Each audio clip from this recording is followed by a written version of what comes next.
boys and most likely not girls. Today I'm going to teach you how to make a servo spin continuously. That meaning that it will not stop at like 360 degrees, it will continue going that way.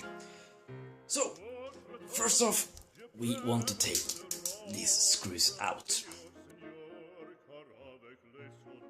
Okay, so now you can just take that lid off, keep the screws in, and take that to the side. On the top here we have another cape which also has to go, so just take that away. The first time you're doing this, these parts will sit more tightly, so you just have to force them off. Up here we have 4 gears.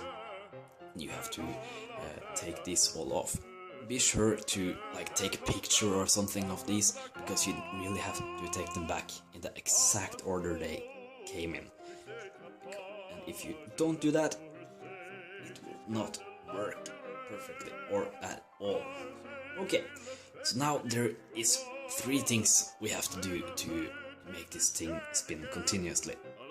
First off, there is something inside here called a pot meter.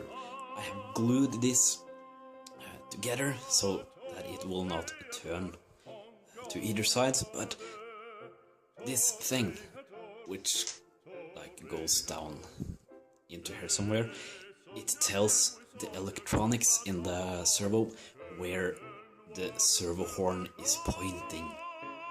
So if it's turning to the complete speed of either side, it will not spin the servo anymore in that direction, because that will not make sense for a servo that does not go continuously. So by taking it all to the middle, you can see, I don't think you can see it here, but you can kind of see that it's turning straight forward. So just take your glue gun or whatever glue you have and glue that tightly in place. The next thing we have to do is modify this gear here. You can see that right there used to be a little thing that was pointing like a millimeter out. Just take your knife and cut that shit off. So that, and what this does is that it kind of stops it from spinning by stopping it against another gear here. And further on, we have to make this hole a little bigger. This hole was supposed to be just big enough so that it will turn around the pot meter or this part, and we don't want that anymore because we glued that shit as is. So just take your drill like this and make that hole a little bigger, just like a half a millimeter bigger in diameter or something, just enough that it will not sit tightly on this thing. Okay, so now that we've done that, these 3 things, we have to put the gears back in the same order they came. Most likely you will have 2 pieces of these, so if you didn't take that picture, just look at this and see what you can learn from that. Yeah, that looks about right. So now just take that lid back on and try to get this in place. If you find this hard to do, just take one of the screws in first and screw that tight in place, and take the other 3 after that. Alright, so now with all this back together, we can test if it is spinning continuously.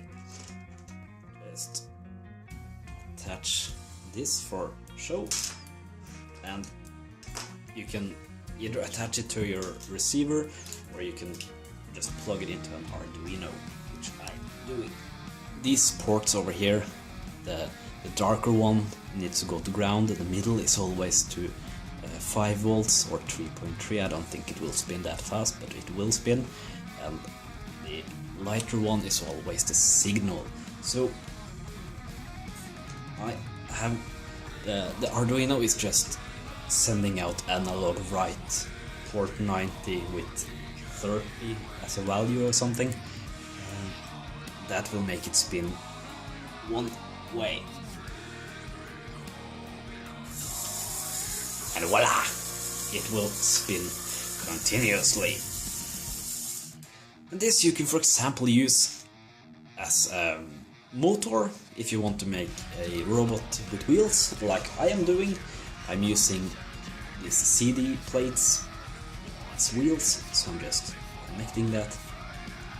So screw in here, connecting that.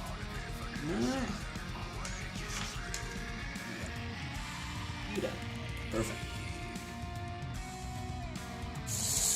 And back in place, and you can see it is spinning. So I've set my Arduino up with a radio controlled receiver, and blah blah blah blah blah. I make the wheels spin around when I'm moving the sticks on the controller, and that is something you can do with this.